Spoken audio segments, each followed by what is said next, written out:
Take us through what he said in that statement.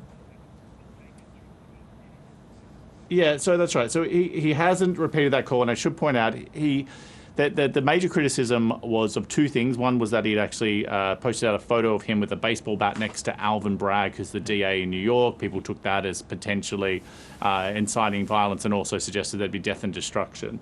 Instead, the statement really is about going after the Democrats. He's saying that they have lied, cheated, and stolen in their obsession with trying to get Trump, but now they've done the unthinkable, indicting a completely innocent person in an act of blatant election interference. And that is a major consideration. So Donald Trump is an active candidate for the position of president of the United States. He's leading in the polls for the Republican nomination.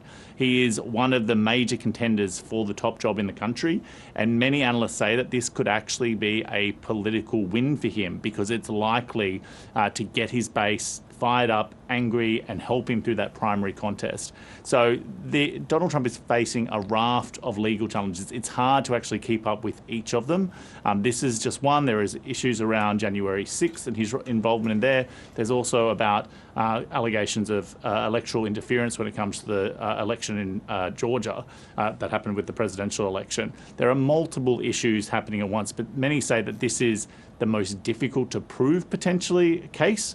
It's quite a novel, it seems to be quite a novel legal maneuver that they're trying to pin him for this particular issue, although again, we don't know exactly what the charges are.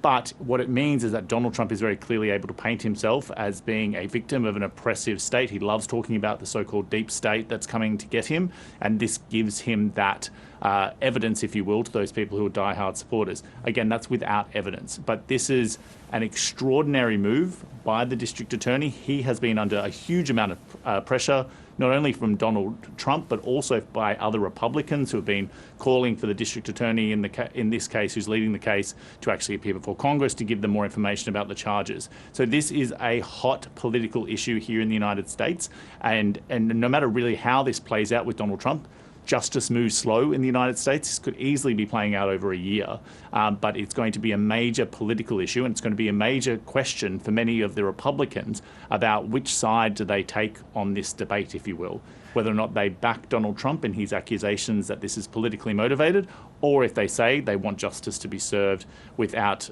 questions about who is actually the person who is potentially being charged.